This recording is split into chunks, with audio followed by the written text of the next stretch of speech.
Bonjour et bienvenue pour une vidéo sur le thème de la psychologie biodynamique. Pour cette vidéo, j'ai choisi d'interviewer Sabrina Berthou. Sabrina, bonjour. Bonjour Philippe. Alors, d'où vient ce courant de la psychologie biodynamique? Alors la psychologie biodynamique est une thérapie psychocorporelle, donc qui fait partie de la famille des thérapies des approches psychocorporelles. Elle a été fondée par Gerda Bojesen, qui est une Norvégienne, née dans les années 20.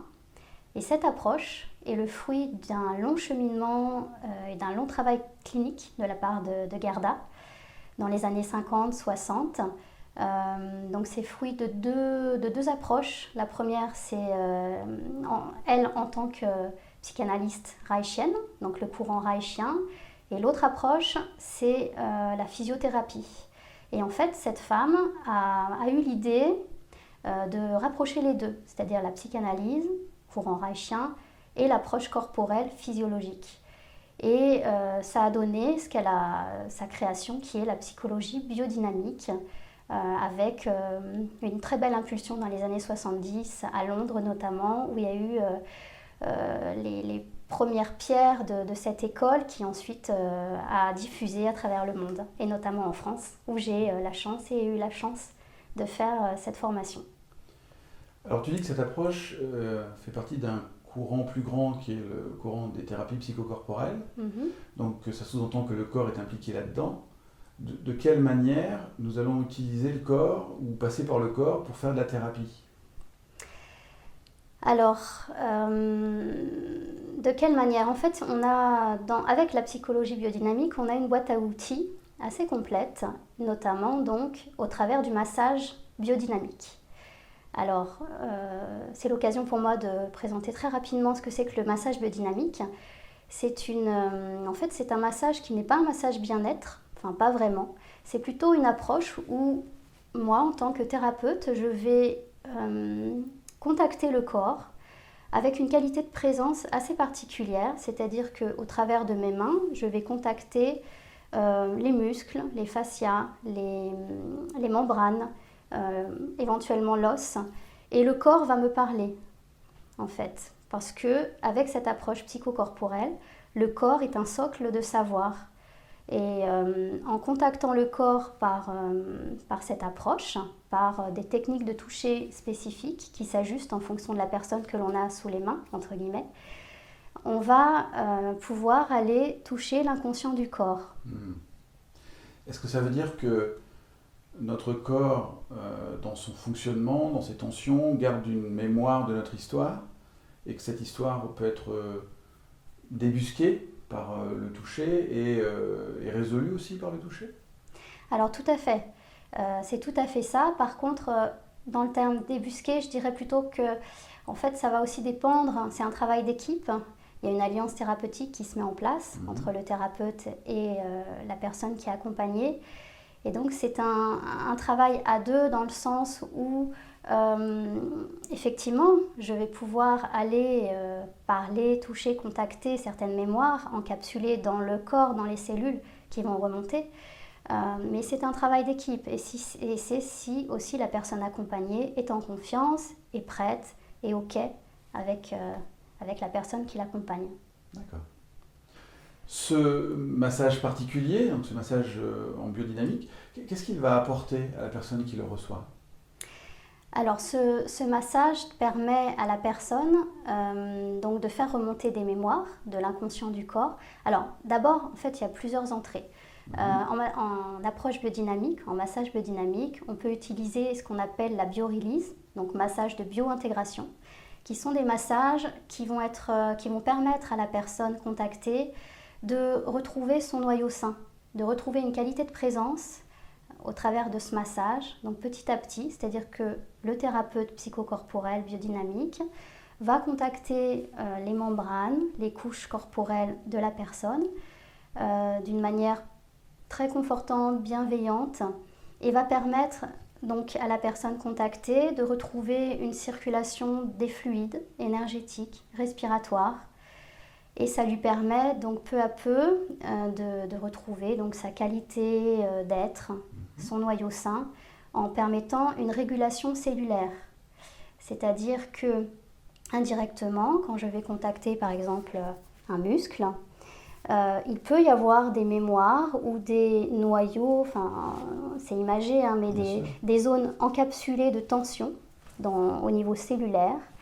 Et donc en contactant par exemple un muscle, je ne sais pas, je vais dire qui est très tonique, en contactant ce muscle, je vais permettre aux cellules, je vais donner un message aux cellules de finir leur boucle quelque part, c'est-à-dire de finir leur boucle, c'est ce qu'on appelle le cycle vasomoteur en biodynamique.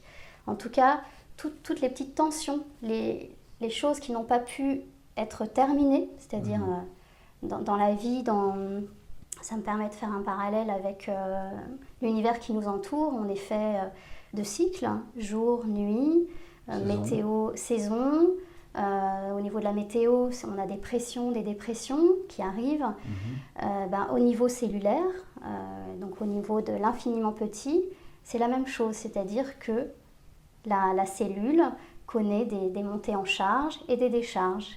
Et donc c'est la même chose dans la vie, dans le quotidien, on a des petits stress ou des gros stress. Et bien souvent, ces petites boucles ne sont pas terminées, restent bloquées. Est-ce que tu veux dire que c'est comme si ce cycle énergétique sans fin, en tout cas, de notre vie à notre décès, à un moment donné est bloqué et que le fait qu'il soit bloqué va nous créer des perturbations physiques, psychologiques? Est-ce que c'est ça? Tout à fait, parce que en fait, bien souvent, on voit ces petits blocages dans le quotidien, mais bien souvent, ces blocages sont d'ordre psychologique et engrammés dès l'enfance, puisque le nourrisson, enfin l'être quand il naît, pour s'adapter à l'univers dans lequel il arrive, d'un ventre d'une mère qui est quand même bien différent de l'extérieur. Il y a faut développer d'énormes, le nourrisson a d'énormes facultés d'adaptation. Et donc, dans cet apprentissage de ce nouvel environnement, évidemment, il va y avoir pas mal d'entraves, de petits chocs ou de gros chocs émotionnels, en fonction aussi de l'éducation des parents, des conditions d'accueil dans la vie terrestre. Et puis après, l'éducation scolaire, le monde extérieur, dans la société. Il y a du coup le petit être, entre guillemets, va devoir s'adapter et se conditionner c'est une question de survie. Et donc ça donne plein de programmations, pas mal de programmations qui vont s'encapsuler dans les cellules parce que ça se joue bien souvent au niveau émotionnel. Alors j'ai entendu qu'il y avait un premier bénéfice au massage, donc du coup j'imagine qu'il y en a d'autres. Quels sont les autres bénéfices que nous pouvons attendre d'un massage biodynamique? Alors justement, le massage biodynamique, par cette qualité de toucher précisément, va permettre aux cellules et à l'organisme de retrouver sa capacité d'autorégulation. C'est-à-dire que toutes les petites boucles qui n'ont pas été terminées vont peu à peu pouvoir terminer leur cycle. Et pour ce faire, un outil qui est très intéressant et très pratique pour le biodynamicien, qui a été donc inventé par Gerda Bojesen quand elle a fondé cette approche, c'est le stéthoscope qui permet, alors c'est un stéthoscope qui n'est pas branché sur les ondes du cœur, par contre, il permet au thérapeute, à l'accompagnant, d'écouter les bruits du ventre. Le ventre qui est notre deuxième cerveau, ça a été démontré scientifiquement. Et c'est le cerveau émotionnel? Exactement, c'est le cerveau émotionnel, c'est le siège de la régulation des émotions et pas seulement le siège de digestion des aliments, mais donc aussi de digestion de toutes nos émotions. Ça se passe dans le ventre. Est-ce que tu veux dire que cet outil-là va nous permettre en tout cas vous permettre, parce que c'est toi la praticienne, de sentir le mouvement dans le ventre et l'évacuation éventuellement non seulement des déchets, mais des déchets émotionnels?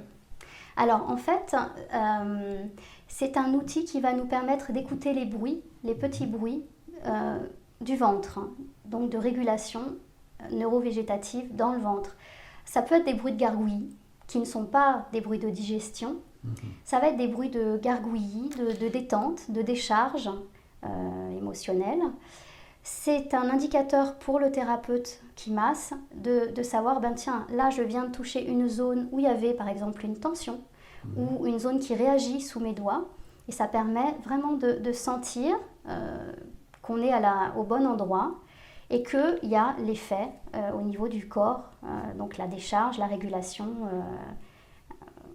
corporelle. Et ces bruits, c'est ça qui est aussi passionnant, c'est qu'on peut avoir plein de types de bruits. Des bruits aériens, plus des bruits aquatiques, des bruits de feu. Et ça va aussi nous permettre de savoir ce qui se passe sur d'autres plans, plus émotionnels et psychologiques. Okay. Parce que justement, l'intérêt et la force de la thérapie biodynamique, comme toutes les thérapies psychocorporelles, c'est qu'ensuite on peut faire le lien avec le plan de la psyché. Du coup, ça m'éveille une question. Est-ce que ça veut dire que pour des personnes qui auraient l'habitude de thérapie classique, où on parle de son histoire, est-ce que la thérapie biodynamique, elle, fait moins appel à la parole et beaucoup plus, j'allais dire moins à la parole verbale et plus à la parole corporelle ? Oui, et c'est en ça, je pense, une des clés qui me paraît intéressante dans cette approche. Parce que j'ai essayé beaucoup d'approches, j'ai fait de la psychanalyse, de la psychothérapie classique avec des psychologues. Et j'ai testé aussi à une certaine époque ce qu'on appelle la conscience cellulaire. Et c'est vrai que pour moi, on est fait de chair, on est des êtres humains dans un corps. La société et notre rythme actuel a tendance à nous le faire oublier. Et pourtant, on a un corps. Et il y a en arrière-plan énormément de choses qui se passent dans notre corps. C'est... par exemple, le cœur, c'est pas notre mental qui dit au cœur de battre, où il y a plein de choses qui se passent en arrière-plan au niveau corporel, et le mental n'agit pas. Et je pense, et d'ailleurs, évidemment, il n'y a pas que moi, mais en tout cas, je me rallie à ce système de pensée. C'est ok, Freud a été un génie, a été génial d'impulser la psychanalyse. Mais ensuite, il est intéressant aussi d'intégrer le corps dans le sens où il y a énormément de mémoires qui sont encapsulées, qui sont programmées avant 3 ans, avant l'apparition de la parole et avant que le cerveau ne soit constitué pour se souvenir de situations qui ont pu se passer avant 3 ans. Et même après 3 ans, il y a beaucoup de choses émotionnelles ou pas pour lesquelles c'est difficile de mettre des mots. D'accord. C'est-à-dire pour moi, c'est important de relier la tête au corps. Alors j'entends que le massage est une part importante des techniques de psychologie biodynamique. Quels sont les autres angles d'approche que nous allons trouver dans cette démarche ? Alors ce que l'on peut prendre, ce que l'on peut tirer de la palette d'outils de l'approche biodynamique, c'est aussi les rêves éveillés dirigés qui peuvent se rapprocher de l'hypnose ericksonienne, mais qui vont en tout cas être teintés de la touche biodynamique, dans le sens où par exemple on va proposer des voyages intérieurs, des visualisations autour de la notion de bonne mère, l'intégration de la bonne mère, du bon père, en tout cas toutes ces notions qui sont fondamentales dans la construction de l'être humain. Est-ce que tu veux dire que ça permet d'intégrer des sortes d'archétypes du père et de la mère par exemple, mais d'une manière soutenante, nourrissante, pour notamment ceux qui n'ont pas pu vivre ça pleinement ? Tout à fait, c'est-à-dire qu'on va déjà explorer par exemple la mauvaise mère, le mauvais père, et ensuite essayer d'intégrer cette notion de bonne mère, de bon père, ce qui peut apporter, enfin c'est l'idée, apporter des guérisons très importantes dans l'être, dans les personnes qui n'ont pas forcément vraiment bénéficié de ça, ou partiellement dans leur existence. D'accord. Alors j'imagine que la psychologie biodynamique a une valise pleine d'outils, et l'idée ici c'est pas de les aborder tous, mais quels sont ceux pour toi les plus importants dans ta pratique, ou les plus innovants par rapport à d'autres approches thérapeutiques ? Oui, parce que outre évidemment des approches comme la qualité de présence et l'écoute par la présence enracinée de la personne qu'on accompagne, il y a un outil que j'affectionne particulièrement qui s'appelle la végétothérapie et qui est à mon sens qui permet d'aller assez loin, en tout cas pour l'évolution propre de la personne accompagnée. Dans le sens où en fait la végétothérapie c'est une invitation à la personne de se laisser sentir, de se laisser traverser par les émotions ou les mouvements qui sont là, à un instant T, dans la séance. Donc c'est un moment où vraiment là, on lâche complètement le mental, on va vraiment dans le corps et on laisse faire. Et dans ces moments-là, de ce que j'ai expérimenté, ça peut être très puissant dans le sens du processus de l'accompagnement, enfin de prise de conscience. Prise de conscience et libération. Et libération peut être bloqué. Très forte. On peut contacter des blocages de manière très pertinente par cette approche. Et sachant que nous, en tant que thérapeute, on est là pour soutenir la personne, en tant que soutien actif et en même temps à disposition d'eux, ce qui peut se passer. Alors, la question que je voudrais te poser là est une question que je me suis posée il y a très longtemps, quand je commençais à effleurer toutes ces pratiques différentes. Pour quelqu'un qui se dit, tiens, voilà, j'ai envie de démarrer un travail sur moi, j'entends parler de psychologie biodynamique, mais j'entends parler de plein d'autres approches, notamment d'approches classiques, comme celle que tu as abordée tout à l'heure, la psychologie, la psychiatrie. Quels pourraient être les critères qui me fassent dire, tiens, c'est plutôt vers cette approche-là que je gagnerais à m'orienter pour démarrer une démarche? Alors moi, je dirais que de mon expérience, parce qu'évidemment, en tant que thérapeute, on a déjà largement expérimenté cette approche. De mon expérience, j'ai cette impression de permettre à l'accompagné de revenir chez lui, c'est-à-dire de revenir chez lui dans son corps, dans son être, de manière plutôt pertinente, dans le sens où ça permet de prendre conscience de qui on est, de qui je suis, au-delà de toutes mes couches extérieures et psychologiques. Vraiment de revenir chez moi et de me sentir bien avec moi. Tu veux dire déjà de reconnecter l'être profond voilà, qui est à l'intérieur de moi, déconnecter des images, des masques que je peux porter Exactement. dans mon quotidien, dans mon histoire. C'est ça. Vraiment me reconnecter à mon être profond et de recontacter ce qu'on appelle en biodynamique mon état de bien-être indépendant et autonome. Quand tu veux dire indépendant, tu veux dire indépendant de mon environnement et de ce que je vis actuellement? Oui, de mon conditionnement, c'est-à-dire recontacter mon autonomie, c'est-à-dire que la biodynamique invite à aller plonger dans ces zones d'ombre, mais pour y mettre de la lumière et pas rester dans cet état que l'on pourrait qualifier de victime, mais justement de devenir adulte et autonome, enfin d'aller vers ça en tout cas. Est-ce que tu veux dire que c'est une démarche qui va regarder l'histoire plus ou moins difficile qui peut être la mienne, mais pas dans l'idée de rebrasser des choses douloureuses, mais dans l'idée de l'éclairer pour pouvoir s'en libérer et devenir indépendant de ça? Exactement, c'est-à-dire que oui, on peut aller chercher justement dans cette histoire familiale ou dans le stade nourrisson, peut-être même la conception, la gestation, ce sont des phases très importantes. Mais l'idée, c'est vraiment de faire jaillir la lumière, enfin de mettre de l'éclairage là-dessus, et de ne pas y rester, parce qu'on peut y rester des années, on peut tourner autour du pot, entre guillemets, pendant des années.